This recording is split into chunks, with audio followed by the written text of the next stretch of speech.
देश और दुनिया की सबसे मशहूर कहानियाँ हिंदी में रोशनी के संग। चलिए शुरू करते हैं आज की कहानी। हमारे सभी सुनने वालों का बहुत बहुत स्वागत है बातचीत एंड शॉर्ट स्टोरीज विद रोशनी के चैनल पर। दोस्तों, आज मैं आपको सुनाऊंगी जॉर्ज ऑरवेल द्वारा लिखे गए शॉर्ट उपन्यास एनिमल फार्म का एपिसोड नंबर 3। तो आज सुनेंगे हम चैप्टर नंबर 5 से आगे की कहानी। तो चलिए बिना किसी देरी के शुरू करते हैं हमारी आज की मुलाकात। सर्दियों के नजदीक आने के साथ साथ मौली और अधिक उत्पाती होती चली गई। वह रोज सुबह काम के लिए देर से पहुंचती। वह बहाना लगाती कि वह देर तक सोती रह गई। वह जानी अनजानी पीड़ाओं की शिकायत करती, हालांकि उसकी खुराक अच्छी खासी थी। वह किसी न किसी बहाने से काम से जी चुराती, वहां से भागती और पीने के पानी वाले ताल पर चली जाती। वहां वह खड़ी होकर फूहड़ों की तरह अपनी परछाई निहारती रहती। लेकिन इससे अधिक गंभीर किस्म की अफवाहें भी उसके बारे में फैली हुई थीं। एक दिन जैसे ही मौली मस्ती में टहलते हुए, अपनी लंबी पूंछ मटकाते हुए और सूखी घास का एक डंठल चबाते हुए अहाते में घुसी, तो क्लोवर उसके साथ हो ली।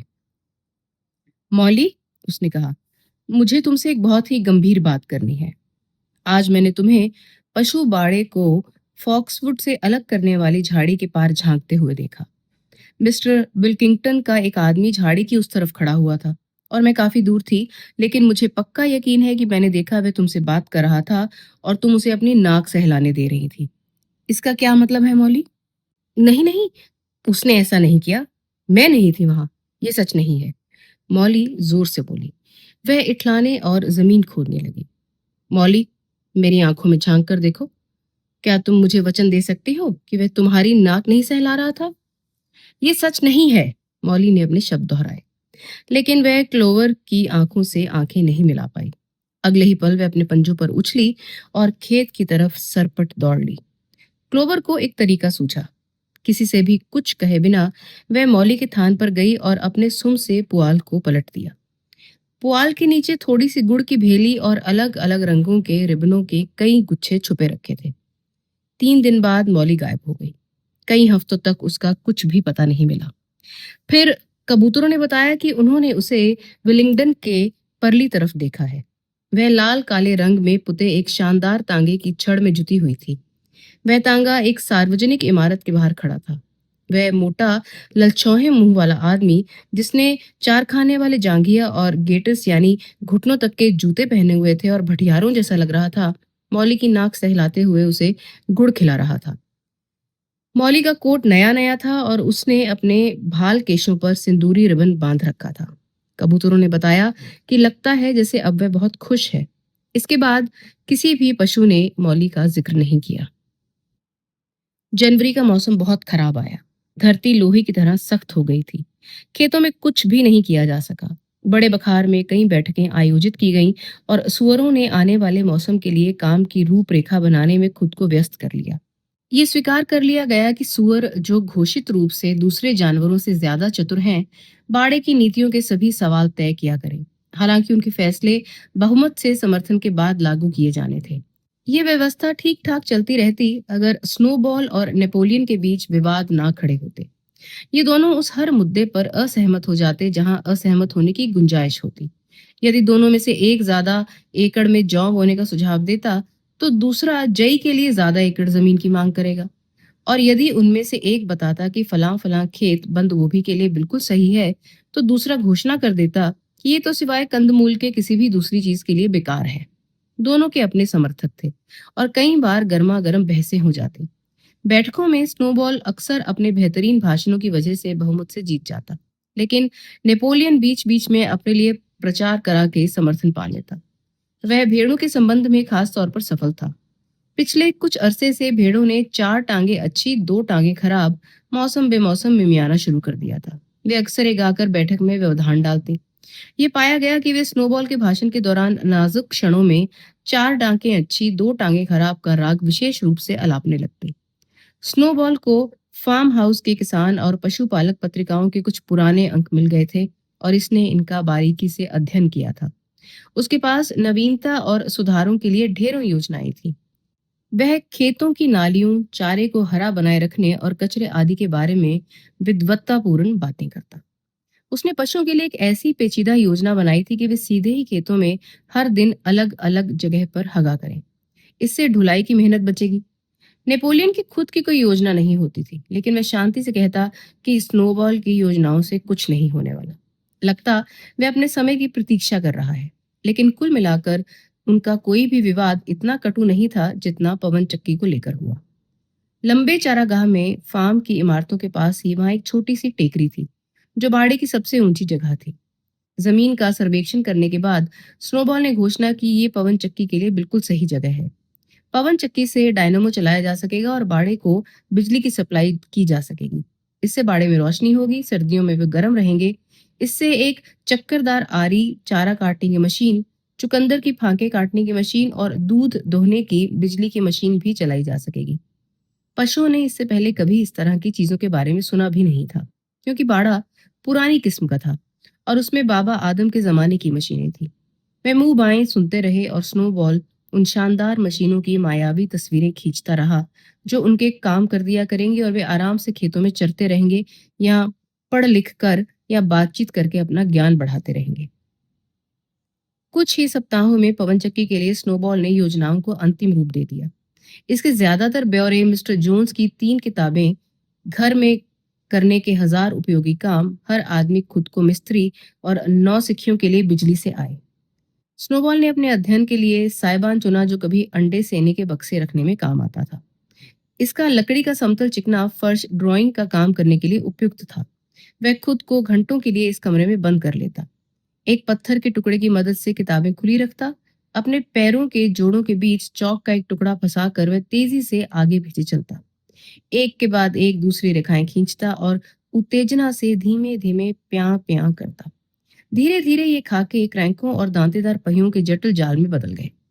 इनसे आधे से ज्यादा फर्श भर गया। दूसरे पशुओं को ये सब बिल्कुल समझ में नहीं आए। इसके बावजूद वे इनसे प्रभावित हुए। सबके सब स्नोबॉल की ड्राइंग देखने दिन में कम से कम एक बार तो जरूर आते। यहाँ तक कि मुर्गियां और बत्तखें भी आईं। वे इस बात का खास ख्याल रखती थीं कि कहीं उनके पांव चौक के निशान पर न पड़ जाएं। सिर्फ नेपोलियन अलग थलग बना रहा। उसने शुरू से ही खुद को पवनचक्की के खिलाफ घोषित कर रखा था।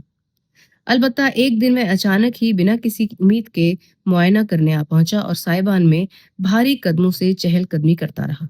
वह खाकों की सभी बारीकियों को गौर से देखता और उन पर एक दो बार घुर घुर करता।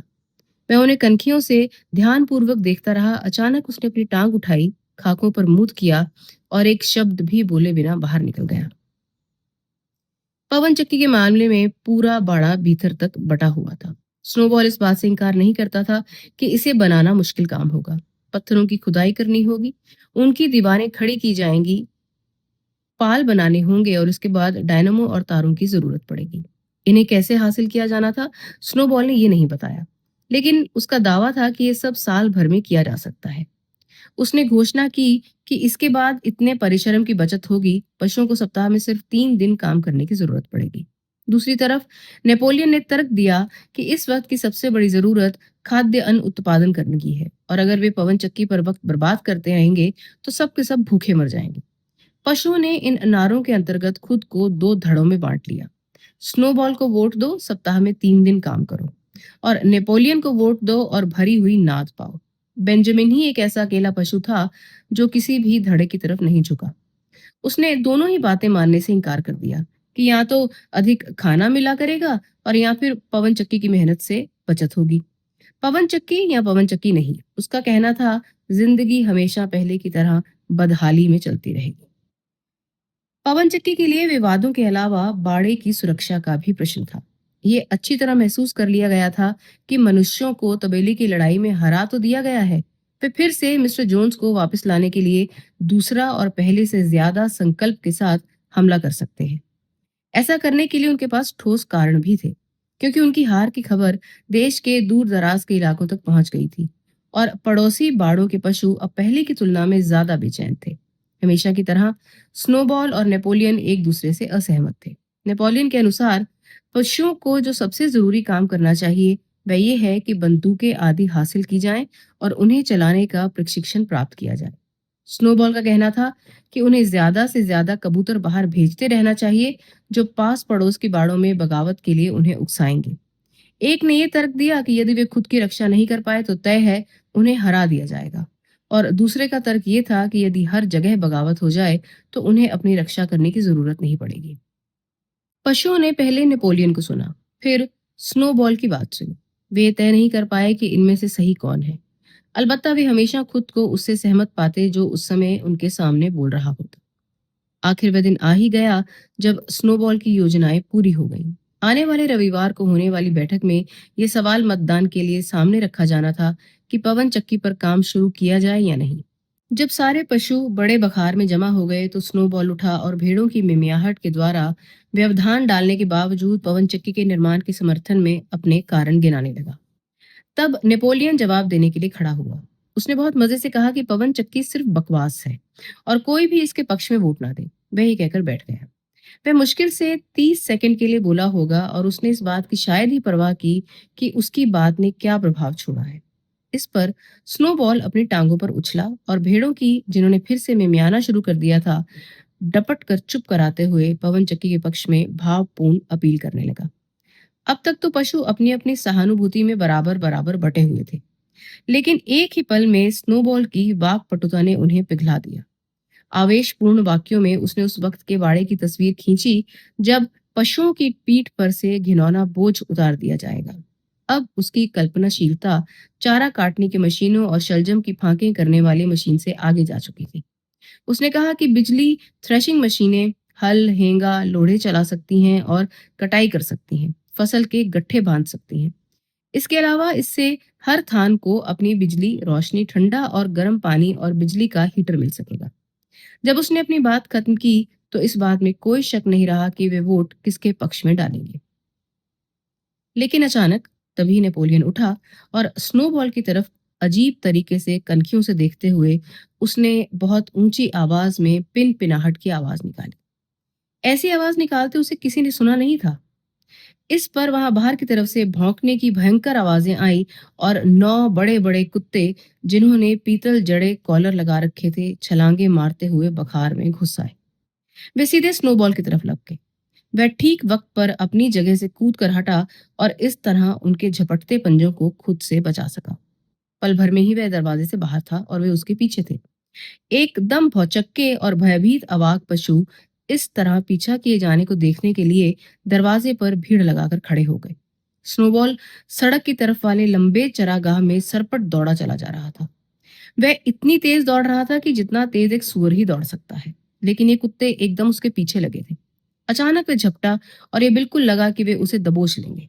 वह फिर उठ खड़ा हुआ और पहले से भी ज्यादा तेज दौड़ते हुए लपका।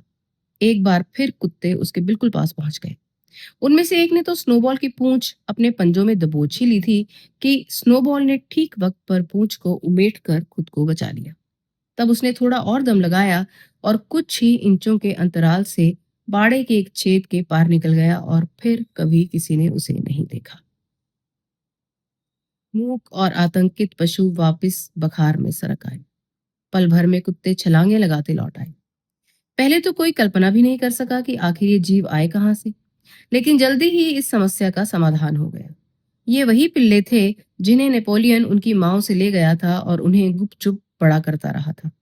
हालांकि वे अभी तक पूरी तरह जवान नहीं हुए थे। वे बड़े डील डॉल वाले कुत्ते थे और देखने में भेड़ियों की तरह खतरनाक लग रहे थे। वे नेपोलियन से सटे खड़े थे। ये देखा गया कि वे उसके आगे वैसे ही पूंछ हिला रहे थे जैसे दूसरे कुत्ते मिस्टर जोन्स के आगे पूंछ हिलाने के आदी थे। नेपोलियन और उसके पीछे पीछे कुत्ते फर्श के उभरे हुए हिस्से पर चढ़ गए, जहां पहले अपना भाषण देने के लिए कभी मेजर खड़ा हुआ था। उसने घोषणा की कि अब से रविवार सुबह की बैठकें नहीं हुआ करेंगी। उसने कहा, ये गैर जरूरी है और इनसे समय की बर्बादी होती है। भविष्य में बाड़े के कामकाज से जुड़े सभी मामले सुअरों की एक विशेष समिति द्वारा निपटाए जाएंगे। इसका अध्यक्ष वह खुद होगा। ये बैठकें गुप्त रूप से होंगी और बाद में इसके फैसले दूसरों को सुना दिए जाएंगे। पशु तब भी रविवार की सुबह झंडे को सलाम करेंगे। इंग्लैंड के पशु गीत गाने और सप्ताह भर के लिए अपने आदेश के लिए एकत्र हुआ करेंगे, लेकिन अब और बहसें नहीं हुआ करेंगी। स्नोबॉल के निष्कासन से उन्हें धक्का पहुंचा। उसके बाद पशु इस उद्घोषणा से और निराश हो गए। उनमें से कईयों को अगर सही तर्क मिल जाते तो उन्होंने इसका विरोध किया होता। यहाँ तक कि बॉक्सर अस्पष्ट रूप से परेशान हो गया। उसने अपने कान खड़े किए, अपने भाल केशों को कई बार हिलाया और अपने विचारों को तरबीब देने की पुरजोर कोशिश की, लेकिन आखिर में वह कहने कुछ लायक सोच भी नहीं पाया। अलबत्ता खुद सुअरों में से कुछ ज्यादा स्पष्ट थे। पहली पंक्ति में बैठे 4 बलि शुक्रों ने इस असहमति की तेज हुंकार भरी। चारों ही अपने पैरों पर कूदे और एक साथ बोलना शुरू कर दिया। लेकिन अचानक नेपोलियन के चारों तरफ बैठे कुत्तों ने गहरी धमकी भरी गुर्राहट निकाली, जिससे सुअर खामोश हो गए और वापस बैठ गए। तभी भेड़ों ने 4 टांगे अच्छी 2 टांगे खराब की भीषण जुगलबंदी शुरू कर दी, जो पूरे 15 मिनट तक चलती रही और इसने किसी भी चर्चा की संभावना को खत्म कर दिया। बाद में स्क्वीलर को बाड़े में दूसरे पशुओं को नई व्यवस्थाओं के बारे में समझाने के लिए भेजा गया। कॉमरेड्स, उसने कहा, मुझे विश्वास है कि यहाँ मौजूद प्रत्येक पशु कॉमरेड नेपोलियन के इस त्याग की सराहना करता है जो उन्होंने अपने ऊपर अतिरिक्त बोझ डालकर किया है। यह मत समझिए कॉमरेड्स कि नेतृत्व से आनंद मिलता है। उसके उल्टे ये गहरी और भारी जिम्मेदारी है। इस बात का कॉमरेड नेपोलियन से ज्यादा किसी को भी विश्वास नहीं है कि सभी पशु बराबर हैं।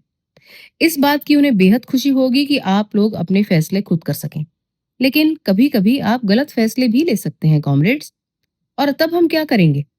मान लीजिए आप लोगों ने स्नोबॉल की पवन चक्की के ख्याली पुलाव के चक्कर में उसके पीछे चलने का फैसला कर लिया होता, तो स्नोबॉल, जो अब हम जानते हैं किसी अपराधी से कम नहीं था।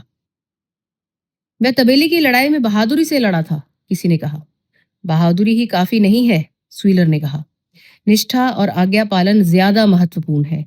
और जहां तक तबेले की लड़ाई का सवाल है, मुझे विश्वास है वह वक्त आएगा जब हमें पता चलेगा कि इसमें स्नोबॉल की भूमिका को बहुत बढ़ा चढ़ा कर बताया गया है। अनुशासन कॉमरेड्स, कड़ा अनुशासन। आज के लिए यही नारा है। एक गलत कदम और दुश्मन हमारे सिर पर होगा। ये तय है कॉमरेड्स कि आप जोन्स को वापस नहीं देखना चाहते।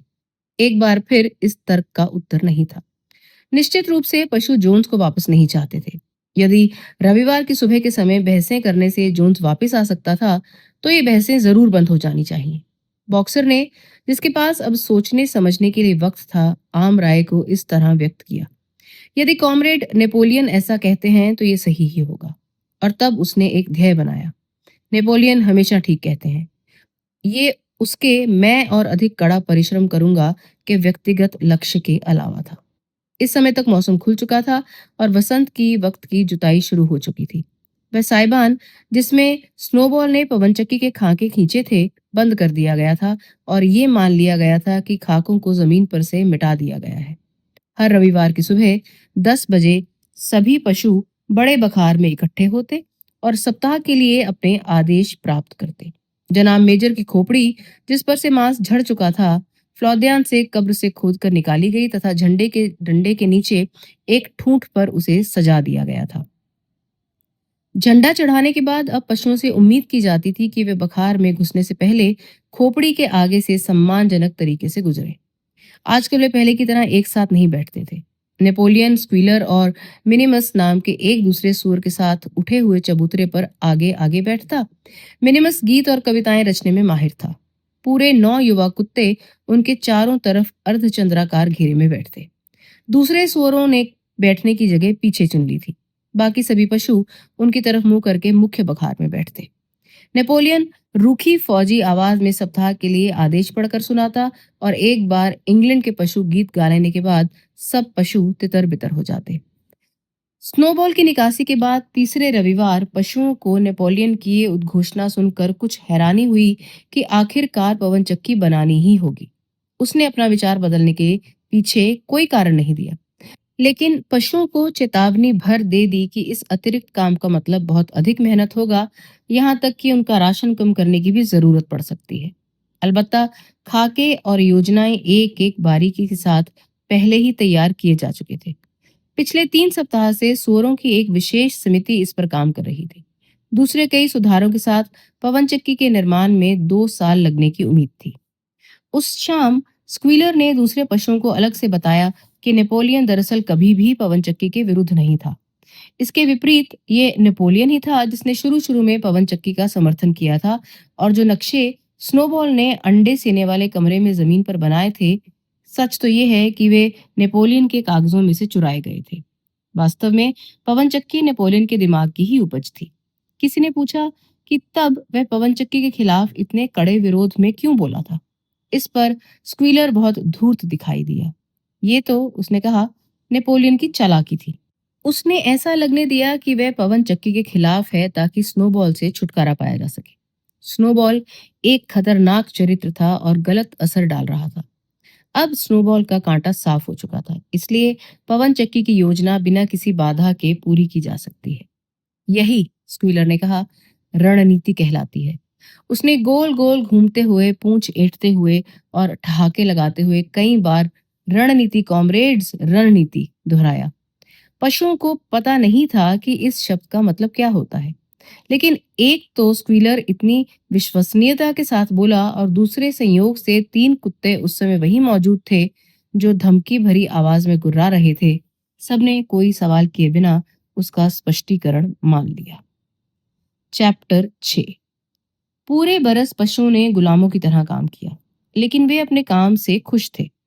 वे किसी मेहनत या त्याग से भुन-भुनाए नहीं। उन्हें अच्छी तरह से पता था कि वे जो कुछ भी कर रहे हैं, खुद के लिए और अपनी आने वाली पीढ़ियों के लिए कर रहे हैं। उनकी मेहनत निठल्ले उचक्के आदमी लोगों के लिए तो नहीं थी। पूरे वसंत और गर्मियों के दौरान वे रोजाना 10-10 घंटे तक काम करते रहे। अगस्त में नेपोलियन ने घोषणा की कि अब से रविवार की दोपहरों को भी काम हुआ करेगा। ये काम पूरी तरह स्वैच्छिक था, लेकिन यदि कोई पशु अनुपस्थित रहता तो उसका राशन काट कर आधा कर दिया जाता। इसके होने के बावजूद कई काम अधूरे छोड़ देना जरूरी हो जाता। फसल पिछले वर्ष की तुलना में थोड़ी कम सफल रही थी, और 2 खेत जिसमें गर्मियों में कंदमूल बो दिए जाने चाहिए थे, नहीं बोए जा सके क्योंकि उन खेतों की जुताई समय रहते पूरी नहीं हो पाई थी। ये साफ साफ नजर आ रहा था कि आने वाली सर्दियां तकलीफ दह होंगी। पवन चक्की ने अनुमान से परे की कठिनाइयां खड़ी की।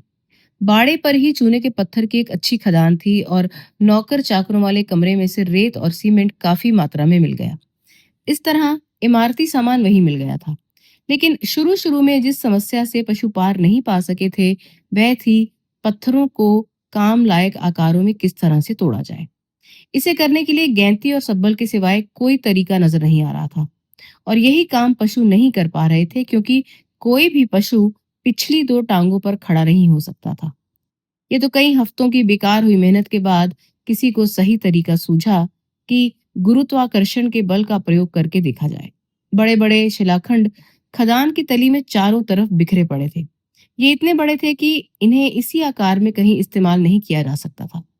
पशुओं ने इनके चारों तरफ रस्सियां बांधी, और तब सब गाय, भेड़, घोड़ा, कोई भी पशु जो रस्सी थाम सकता था, यहाँ तक कि नाजुक क्षणों में कभी कभी सुअर भी आए, मिलकर धीमी गति से ढलान से पत्थर घसीटते हुए खदान के ऊपरी सिरे तक ले जाते। वहां इन पत्थरों को किनारे से नीचे लुढ़का दिया जाता ताकि नीचे गिरकर पत्थर टुकड़े टुकड़े हो जाए। टूट जाने के बाद पत्थर ढोना ज्यादा आसान पड़ता। घोड़े उन्हें गाड़ियों में से भरकर ले जाते, भेड़ें एक एक पत्थर घसीटती, यहाँ तक कि मुरियल और बेंजामिन भी एक पुरानी छोटी गाड़ी में खुद को जोत लेते और इस तरह काम में अपना हिस्सा बटाते। गर्मियों के ढलते ढलते पत्थरों का अच्छा खासा भंडार जमा हो गया था। तब सुअरों की देखरेख में इमारत बनने का काम शुरू हुआ, लेकिन यह प्रक्रिया धीमी और हाड़ तोड़ थी। कई बार तो अकेले शिलाखंड को घसीट कर खदान के ऊपरी हिस्से तक ले जाने में पूरे दिन की थका देने वाली मेहनत लग जाती। कई बार ऐसा भी होता कि किनारे से ढकेले जाने पर शिलाखंड नीचे आकर टूटता ही नहीं। बॉक्सर के बिना कुछ भी हासिल नहीं हो सकता था। उसके अकेले की ताकत बाकी सारे पशुओं की इकट्ठी ताकत के बराबर प्रतीत होती। जब शिलाखंड लुढ़कना शुरू करता और पशु उसके साथ साथ पहाड़ी से नीचे घिसटते, तो हताशा से चिल्लाना शुरू कर देते। ऐसे में हमेशा बॉक्सर ही आगे आता और रस्सी को रोकने में एड़ी चोटी का जोर लगा देता और शिलाखंड को रोक लेता। वह दृश्य, जब वह ढलान पर एक एक इंच के लिए जी जान से मेहनत कर रहा हो, उसकी सांस धौंकने की तरह चल रही हो, उसके खुरों के पोर जमीन को फोड़ डाल रहे हों और उसके मजबूत कंधे पसीने से तरबतर हों, उसके प्रति सबको सराहना से भिगो देता। क्लोवर कई बार उसे चेताती कि वह अपना ख्याल रखे, खुद को इतना ना थकाए, लेकिन बॉक्सर कभी भी उसकी सलाह पर कान न धरता। उसके दोनों नारों में मैं और अधिक परिश्रम करूंगा और नेपोलियन हमेशा ठीक ही कहता है, उसकी सारी समस्याओं के लिए अचूक हल प्रतीत होते। उसने मुर्गे से तय कर ली थी कि अब वह उसे आधा घंटे के बजाय पौना घंटा जल्दी जगा दिया करे। वह खाली वक्त में, हालांकि आजकल उसके पास खाली वक्त ज्यादा बचा नहीं था, अकेले खदान में चला जाता और टूटे पत्थरों की ढेरी इकट्ठी करता और बिना किसी की मदद के पवन चक्की की जगह पर लुढ़काता ले जाता। अपने काम की मुश्किलों के बावजूद पूरी गर्मियों का मौसम पशुओं के लिए इतना बुरा नहीं रहा। अगर उसके पास जोन्स के दिनों की तुलना में खाने के लिए ज्यादा नहीं था, तो कम भी नहीं था। सिर्फ अपने खाने पीने की व्यवस्था करने और साथ ही 5 फिजूल खर्च लोगों की देखभाल ना करने की सुविधा इतनी बड़ी थी कि कई कई असफलताएं भी इसके आगे छोटी पड़ती। कई रूपों में पशुओं के तरीके से काम करना अधिक कुशल होता और मेहनत भी बचती। उदाहरण के लिए खरपतवार निकालने जैसे काम इतनी सफाई से किए जा सकते थे जितने आदमी के लिए असंभव ही होता। चूंकि अब कोई भी पशु चोरी नहीं करता था, इसलिए चरागाह को कृषि योग्य भूमि से अलग रखने के लिए बाड़ लगाने की जरूरत ही नहीं रह गई थी, जिससे बाड़ और गेट वगैरह के रख रखाव पर लगने वाली मेहनत काफी बच जाती। ये सब होते हुए भी जैसे जैसे गर्मियां बढ़ती गईं, कई तरह की अनदेखी कमियां एक एक करके सामने आने लगी। पैराफिन का तेल, कीलें, डोरी, कुत्तों के बिस्किट, घोड़ों की नालों के लिए लोहा, इन सब की जरूरत थी। ये ऐसी चीजें थीं जिन्हें बाड़े में पैदा नहीं किया जा सकता था। बाद में बीजों और कृत्रिम खाद की और साथ ही अलग अलग औजारों की और आखिर में पवन चक्की के लिए मशीनरी की जरूरत पड़ने वाली थी। कोई सोच भी नहीं पाता था कि ये चीजें आखिर कैसे जुटाई जाए। एक रविवार की सुबह जब पशु अपने अपने आदेश लेने के लिए जमा हुए, तो नेपोलियन ने घोषणा की कि उसने एक नई नीति के बारे में फैसला किया है। अब से पशु बाड़ा पड़ोसी बाड़ों के साथ कारोबार किया करेगा। अलबत्ता इसका कोई व्यापारिक मकसद नहीं होगा, सिर्फ यही उद्देश्य रहेगा कि कुछ एक तत्काल ही निहायत जरूरी चीजें हासिल की जा सकें। उसने कहा कि पवन चक्की की जरूरतों को अवश्य ही दूसरी चीजों से ऊपर रखना चाहिए। इसलिए वह इसकी व्यवस्था कर रहा है कि सूखी घास का एक ढेर और इस साल की गेहूं की फसल का कुछ हिस्सा बेचा जा सके और बाद में यदि और धन की आवश्यकता पड़ी तो इसे अंडों की बिक्री से जुटाया जाएगा, जिनकी विलिंगडन में हमेशा मांग बनी रहती है। नेपोलियन ने कहा कि मुर्गियों को पवन चक्की के निर्माण के लिए अपनी ओर से विशेष योगदान के रूप में इस त्याग का स्वागत करना चाहिए। एक बार फिर से पशुओं में एक अस्पष्ट सी बेचैनी हुई। आदमी लोगों के साथ कभी कोई लेन देन ना करना, कभी कारोबार ना करना, कभी धन का इस्तेमाल ना करना, क्या ये सब जोन्स को भगाए जाने के बाद हुई पहली विजय बैठक में पारित शुरुआती संकल्पों में से नहीं थे? सभी को याद था इस तरह के संकल्प पारित किए गए थे, या कम से कम उन्होंने सोचा कि उन्हें ये याद था। 4 युवा सुअरों ने, जिन्होंने नेपोलियन द्वारा बैठकें समाप्त किए जाने का विरोध किया था, डरते डरते अपनी आवाजें उठाई, लेकिन उन्हें कुत्तों की भयंकर गुर्राहट से एकदम शांत कर दिया गया।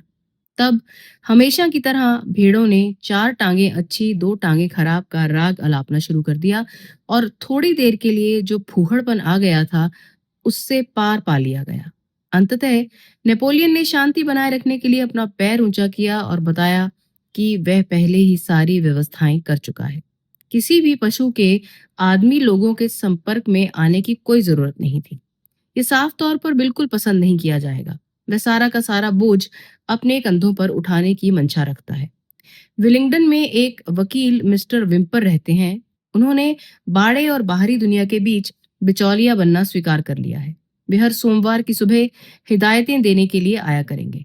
नेपोलियन ने पशु बड़ा अमर रहे के अपने घिसे पिटे नारे के साथ अपना भाषण समाप्त किया और इंग्लैंड के पशु गीत गाने के बाद पशुओं को दफा कर दिया गया।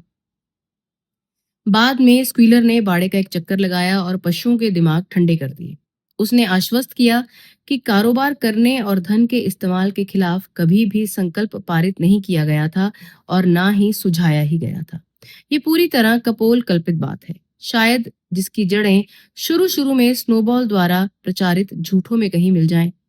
कुछ पशुओं को अभी भी संदेह था, लेकिन स्क्वीलर ने उनसे धूर्तता से पूछा, क्या तुम्हें पक्का यकीन है कि तुमने इस तरह का कोई सपना नहीं देखा है? कॉमरेड्स, क्या तुम्हारे पास इस तरह के संकल्प का कोई रिकॉर्ड है? क्या ये कहीं लिखा हुआ है? और चूंकि ये तो तयशुदा सच था कि इस तरह की कोई चीज लिखित में मौजूद नहीं थी, पशुओं को संतोष हो गया कि वे गलती पर थे। हर सोमवार को मिस्टर विम्पर बाड़े में आता। वह एक चालाक दिखने वाला, लंबे गलमुच्छों वाला नाटा आदमी था।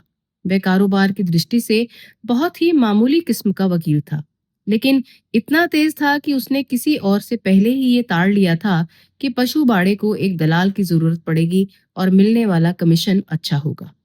उसके आने से पशु भयातुर होकर देखते और जहां तक हो सकता उससे कतराते। ये होते हुए भी नेपोलियन का वह दृश्य, जब वह चौपाया होते हुए भी दो पैर वाले विम्पर को आदेश देता, सबको गर्व से भर देता और उन्हें नई व्यवस्थाओं के प्रति कुछ हद तक मना लेता। मनुष्य जाति के साथ अब उनके संबंध पहले की तरह बिल्कुल नहीं रह गए थे। फल फूल रहे पशु बाड़े से आदमी लोग अभी भी कम घृणा नहीं करते थे, बल्कि वे इससे पहले से भी ज्यादा घृणा करते। हर इंसान अपने मन में ये धारणा बनाए चल रहा था कि देर सवेर ये पशु बाड़ा दिवालिया हो जाएगा और पवन चक्की तो विफल ही होनी है। वे सार्वजनिक जगहों पर मिलते और एक दूसरे के सामने रेखा चित्रों के जरिए सिद्ध करते कि पवन चक्की तो धाराशायी होनी ही है, और अगर ये खड़ी भी रही तो काम नहीं कर पाएगी। फिर भी अपनी इच्छा के विपरीत वे उस कुशलता के लिए एक तरह का सम्मान करने लग गए थे, जिनके साथ पशु अपने कामकाज खुद संभाल रहे थे। इसका एक प्रमाण तो ये था कि अब लोगों ने बाड़े को इसके वास्तविक नाम से पुकारना शुरू कर दिया था और ये दिखावा करना छोड़ दिया था कि इसका नाम मैनर फार्म था। अब इन्होंने मिस्टर जोन्स की हिमायत करना भी छोड़ दिया था। जोन्स ने भी अपना फार्म वापस पाने की उम्मीद छोड़ दी थी और देश के किसी दूसरे कोने में रहने चला गया था। विम्पर के जरिए पशु बाड़े और बाहरी दुनिया के बीच के जो संपर्क था, उसके सिवाय इन दोनों के बीच कोई संपर्क नहीं था। लेकिन लगातार अफवाहें फैलती रहती कि नेपोलियन या तो फॉक्सवुड के मिस्टर विल्किंगडन के साथ या पिंचवुड के मिस्टर फ्रेडरिक के साथ पक्का कारोबारी करार बस करने ही वाला है। लेकिन ये पाया गया कि दोनों के साथ करार एक साथ नहीं करेगा। ये लगभग वही वक्त था जब सुअर अचानक फार्म हाउस में शिफ्ट कर गए और उसे अपना आवास बना लिया। फिर से पशुओं को लगा कि उन्हें याद आ रहा है कि शुरू के दिनों में इसके खिलाफ संकल्प पारित किया गया था। फिर से स्क्वीलर उन्हें समझाने बुझाने में सफल हो गया कि ऐसी कोई बात नहीं थी।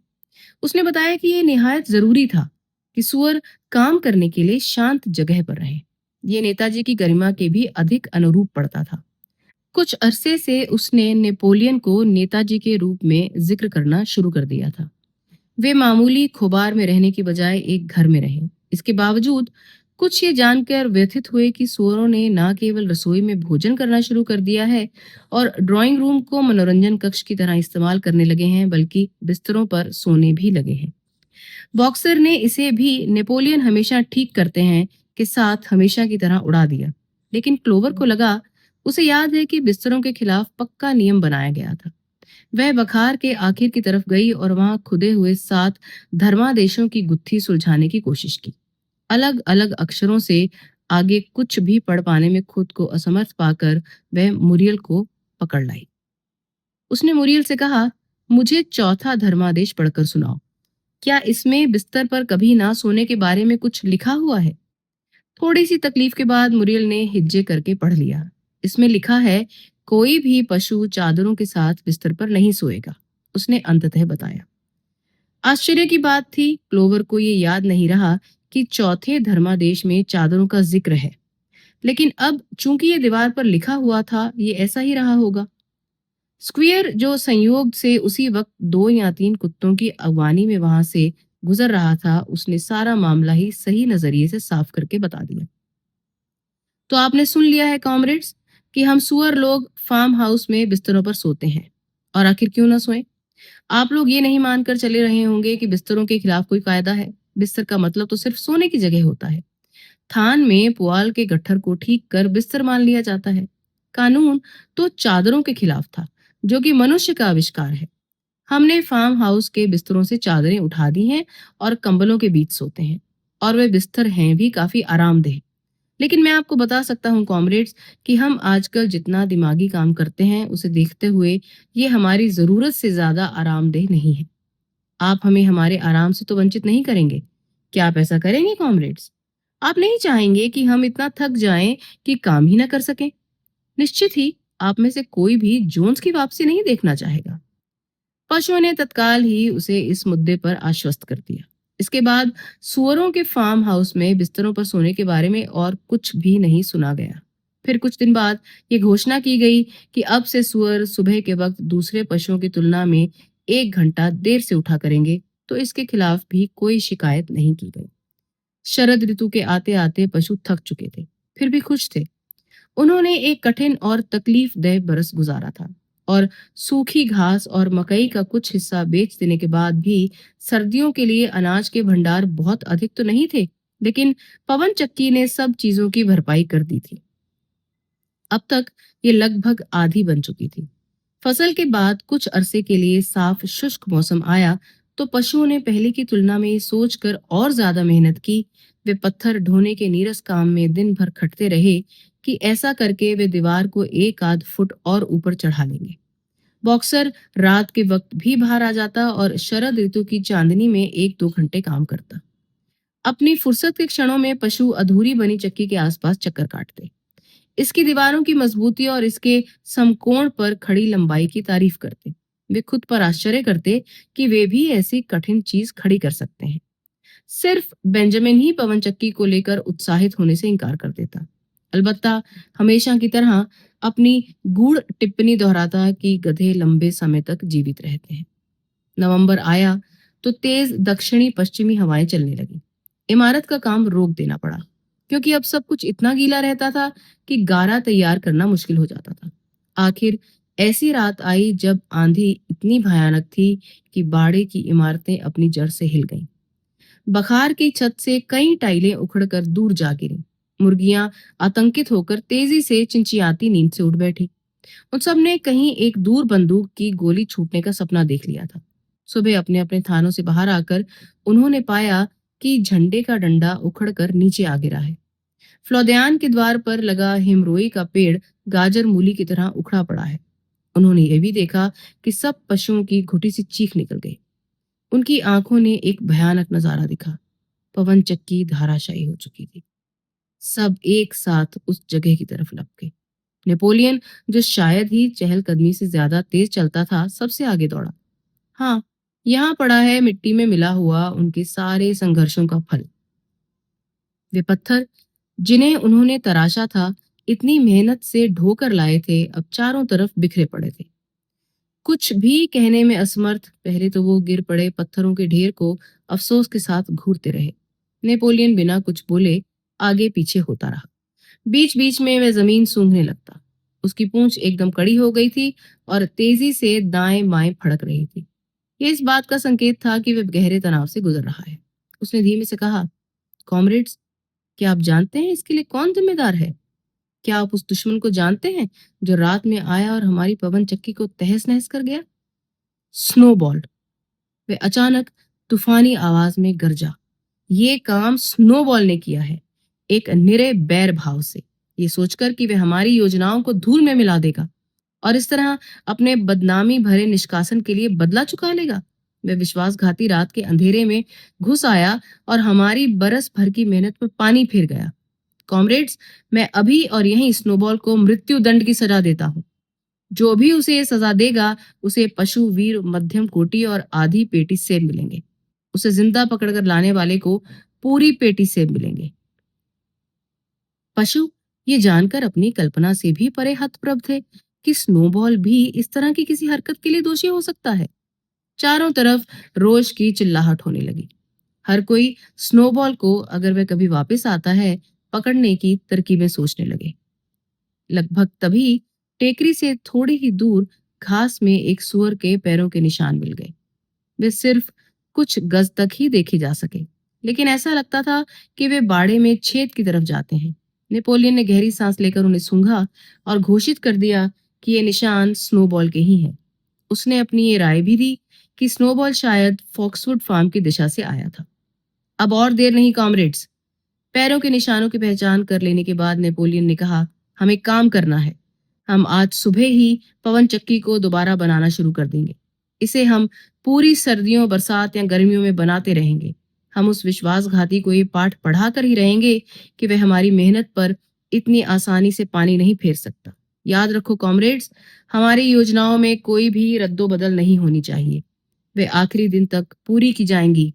आगे बढ़ो कॉमरेड्स, पवन चक्की अमर रहे, पशुबाड़ा अमर रहे।